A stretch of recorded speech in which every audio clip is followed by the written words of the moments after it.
એક એવી સુવર્ણ નગરીની કલ્પના કરો જે સમુદ્રની વચ્ચે દેવતાઓ દ્વારા બનાવવામાં આવી હતી. અત્યંત ભવ્ય, અત્યાધુનિક અને સમૃદ્ધ. પણ પછી એક જ દિવસ અને રાતમાં એ આખી નગરી સમુદ્રમાં ગરકાવ થઈ ગઈ. શું આ માત્ર એક પૌરાણિક કથા છે કે પછી હજારો વર્ષોથી સમુદ્રના પેટાળમાં છુપાયેલો કોઈ સત્ય? આ વાર્તા છે ભગવાન શ્રી કૃષ્ણની દ્વારકા નગરીની. સ્વાગત છે તમારું ગગન શ્રીધરાણીની આ નવી ચર્ચામાં. આજે આપણે ફક્ત પૌરાણિક કથાઓની જ વાત નહીં કરીએ, પણ એ કથાઓ પાછળ છુપાયેલા વૈજ્ઞાનિક પુરાવા, પુરાતત્વીય શોધખોળ અને ભૂસ્તર શાસ્ત્રીય રહસ્યોની પણ ઊંડાણપૂર્વક વાત કરીશું. મતલબ કે આ ચર્ચા ઇતિહાસ, વિજ્ઞાન અને આસ્થાના એક અનોખા સંગમની છે. બરાબર. આપણી પાસે પ્રાચીન ગ્રંથો છે, સમુદ્ર નીચેથી મળેલા ચોંકાવનારા અવશેષોના રિપોર્ટ્સ છે, અને દુનિયાની સૌથી પ્રસિદ્ધ ગ્રીક દંતકથા સાથેનું એક આશ્ચર્યજનક કનેક્શન પણ છે. તો ચાલો આ ઊંડા રહસ્યને ઉકેલવાની શરૂઆત કરીએ. ચાલો સૌથી પહેલાં એ જોઈએ કે આપણા ગ્રંથો દ્વારકાનું કેવું ચિત્ર રજૂ કરે છે. ભાગવત પુરાણ અને મહાભારત જેવા ગ્રંથોમાં દ્વારકાને ગોલ્ડન સિટી એટલે કે સુવર્ણ નગરી કહેવામાં આવી છે. એમાં સ્ફટિક અને ચાંદીના બનેલા 9 લાખ રાજમહેલોનો ઉલ્લેખ છે, જે નીલમ અને સોનાથી શણગારેલા હતા. હા, પણ હવે આ 9 લાખના આંકડાને આપણે શાબ્દિક રીતે ન લેવો જોઈએ. એને એક કાવ્યાત્મક અલંકાર તરીકે જોવો જોઈએ, ખરું ને? એ સમયની સૌથી ભવ્ય અને સમૃદ્ધ મહાનગરીનું વર્ણન કરવા માટે કદાચ આવા જ શબ્દોની જરૂર પડી હશે. તે નગરની અકલ્પનીય સમૃદ્ધિ અને સ્થાપત્યની ભવ્યતા દર્શાવવા માટેનો આ એક સંકેત છે. બરાબર. અને આ નગરી માત્ર સુંદર જ નહોતી, પણ અત્યંત સુરક્ષિત પણ હતી. એવું કહેવાય છે કે ભગવાન શ્રી કૃષ્ણે યાદવોને જરાસંધ જેવા શત્રુઓથી બચાવવા માટે સમુદ્ર પાસે 100 યોજન જમીન માંગીને આ કિલ્લેબંધ શહેરનું નિર્માણ કરાવ્યું હતું. બિલકુલ.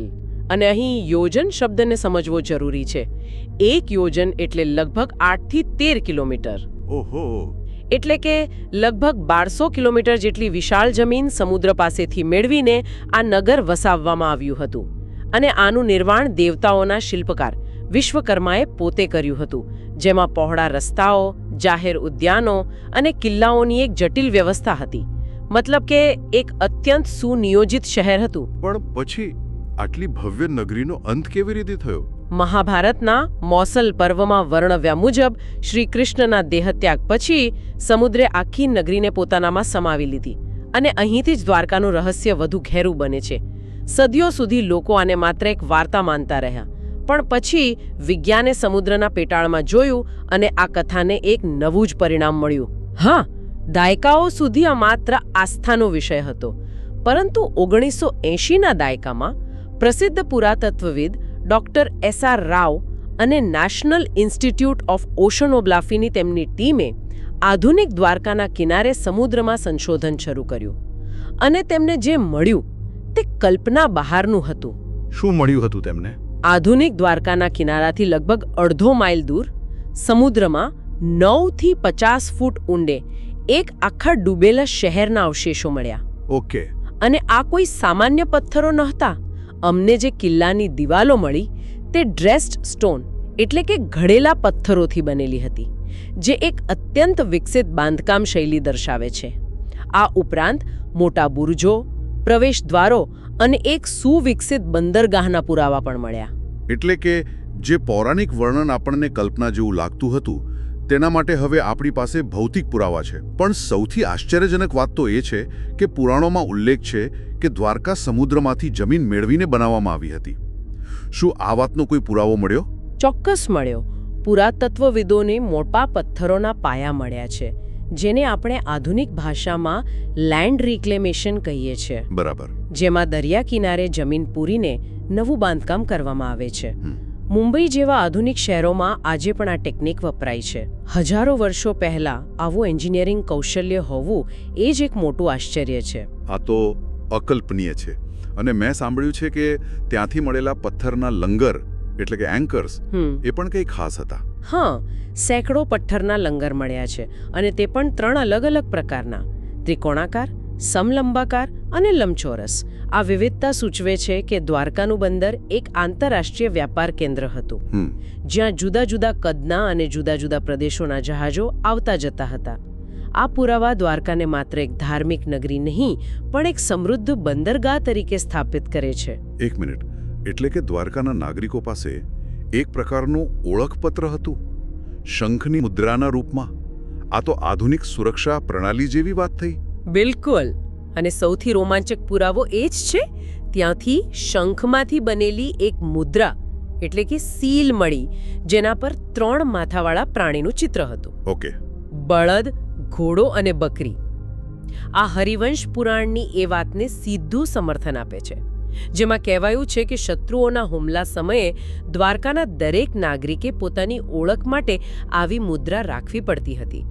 આ એક એવો પુરાવો છે જ્યાં પૌરાણિક કથા અને પુરાતત્વ એકબીજા સાથે હાથ મિલાવે છે. ગગનભાઈએ જે રીતે આ પુરાવાઓને પુરાણોને જોડ્યા છે તે ખરેખર વિચારવા જેવું છે.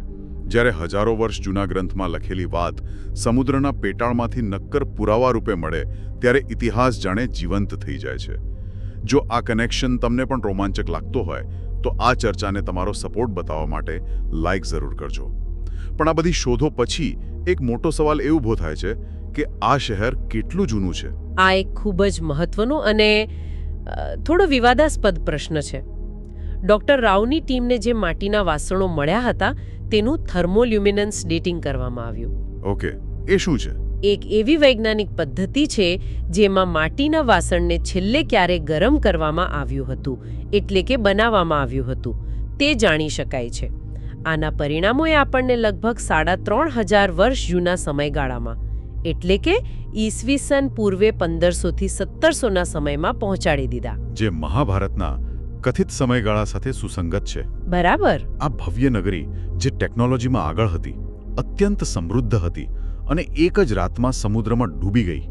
આ વાર્તા ક્યાંક સાંભળેલી હોય એવું લાગે છે, નહીં? તમે બિલકુલ સાચા છો. આ વાર્તા આપણને પ્રાચીન ગ્રીસના મહાન ફિલોસોફર પ્લેટો દ્વારા વર્ણવેલ એટલાન્ટિસની યાદ અપાવે છે. બંને કથાઓમાં આશ્ચર્યજનક સમાનતાઓ છે.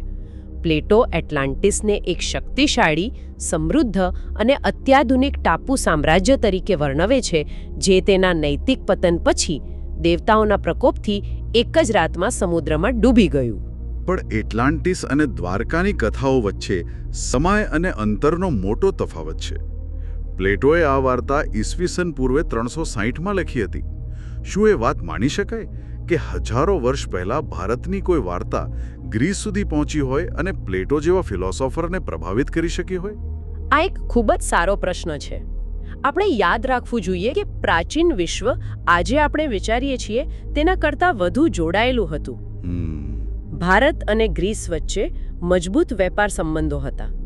સિંધુ ખીણની સંસ્કૃતિના મેસોપોટેમિયા સાથેના વેપારના પુરાવા છે અને ત્યાંથી ભૂમધ્ય સમુદ્ર સુધીના વેપાર માર્ગો હતા.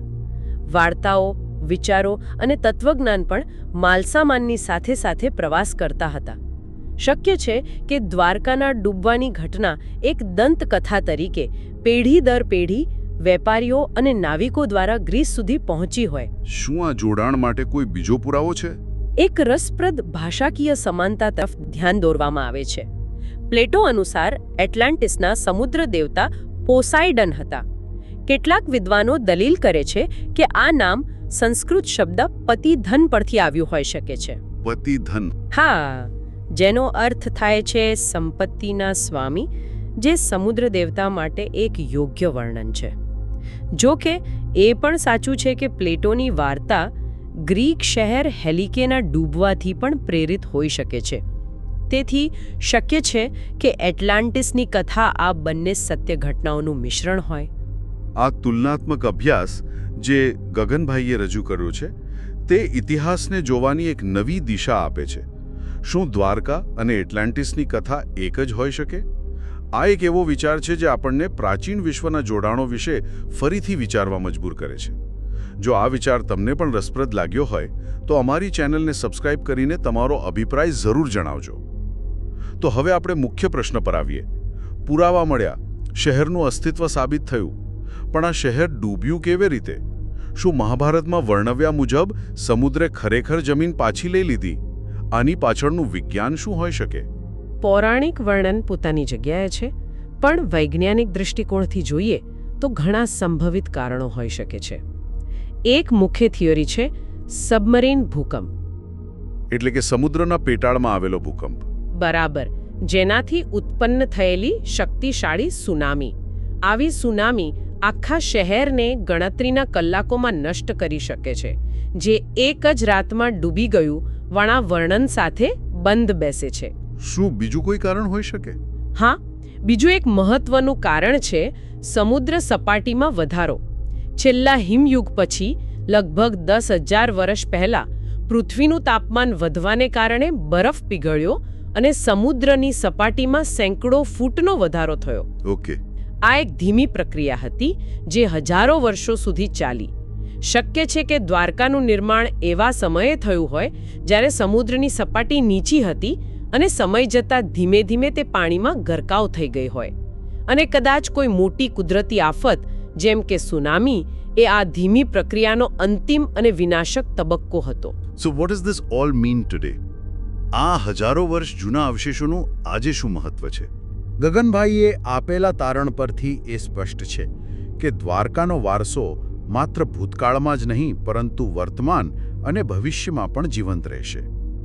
આ ટેકનોલોજી, આસ્થા અને ઇતિહાસનો એક અનોખો સંગમ છે. જો આપણે આવી ઐતિહાસિક ધરોહરને જાણવામાં અને સાચવવામાં રસ હોય તો અમારી સાથે જોડાયેલા રહેવા માટે ચેનલને સબસ્ક્રાઇબ કરવાનું ભૂલતા નહીં. તો આજે આપણે પુરાણોની સુવર્ણ નગરીથી લઈને સમુદ્રના પેટાળમાં મળેલા નક્કર પુરાવા અને એટલાન્ટિસ સાથેના તેના સંભવિત જોડાણ સુધીની એક અદ્ભુત સફર કરી. આપણે જોયું કે કેવી રીતે એક પૌરાણિક કથા વૈજ્ઞાનિક સંશોધનનો વિષય બની અને તેણે આપણને આપણા ઇતિહાસ વિશે ફરીથી વિચારવા મજબૂર કર્યા. એક અંતિમ વિચાર. સમુદ્રે એક સમયે દ્વારકાને ગળીને તેના રહસ્યોને હજારો વર્ષો સુધી સાચવી રાખ્યા. હવે જેમ જેમ આપણે નવી ટેકનોલોજીથી આ ઊંડાણોને શોધી રહ્યા છીએ, ત્યારે બીજા કયા રહસ્યો, કયા સત્યો આપણી રાહ જોઈ રહ્યા છે? કદાચ આપણા પ્રાચીન ભૂતકાળની સૌથી મોટી શોધો જમીન નીચે નહીં પણ સમુદ્રની લહેરો નીચે છુપાયેલી છે. ગગન શ્રીધરાણીની આ નવી ચર્ચા સાંભળવા બદલ આપ સૌનો ખૂબ ખૂબ આભાર.